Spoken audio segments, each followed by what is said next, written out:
Hi, I'm John Blatchford, Pacific Northwest agronomist and Oregon grower rep for Hopsteiner. We're in one of our Delta yards today, which, as you can tell, we have lots of big, beautiful cones on the vines.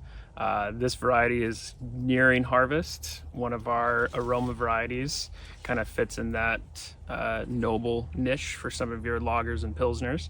So lots of excitement there. Harvest is imminent, almost starting here in the Yakima Valley and actually in Oregon. Some folks are already starting to pick, and as the days roll on here, more and more folks will be picking. So we'll definitely want to wish everyone a safe and productive harvest. And for all the brewers, we love seeing you guys this time of year coming up to the Pacific Northwest. Schedule your selections for varieties such as Delta, and then some of our other exciting aroma varieties. I know Laura is relatively new on the market. Lots of excitement around that. 16660, one of our experimentals that has a lot of potential. So love to talk more about that, particularly at selection timing. Also wanted to give just kind of a crop update as we're again nearing completion of cone development and the oils are building in these beautiful things. Generally throughout the Pacific Northwest, the crop looks pretty good. There's some areas where it developed a little bit further, which is to be expected on a handful of varieties, but generally across all of the early, mid, late pick varieties, anything from aroma to alpha, everything is developing kind of on pace that we might expect. Harvest on a few and in a few areas might actually be a little late this year, but only on the order of a handful of days. So certainly different situation than what we had last year with the early bloom. So we don't have any of that, and yeah, should be a really good harvest. Hi, I'm Jessica Coyle. I am the lab manager for the pesticide testing laboratory. I've been a Steiner for a little bit over 3 years now, and my favorite thing to drink is a Belgian wit.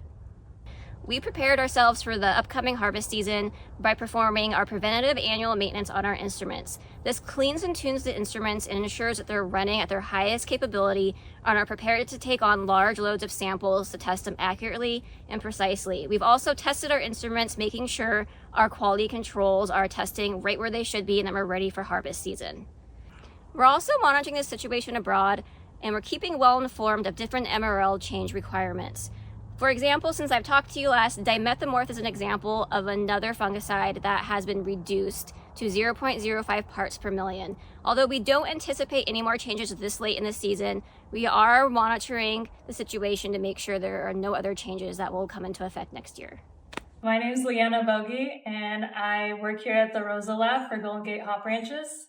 It's also known as our Harvest Lab. So this is where we run all of our samples to decide when we're ready to harvest our varieties. So today I'm going to show you how we run our dry matter in the green cones on our NIR. So first thing you do, we get our samples, put them in a grinder. We use just this little coffee grinder, seems to work the best. And you just do a handful and you make sure they're all mixed up so you're getting a true representation. Grind them up. We take our little vial that we use for this machine. And as you can see, it's nice and ground up. There's no big chunks. Don't have to pack it totally full, but you want to get a good amount.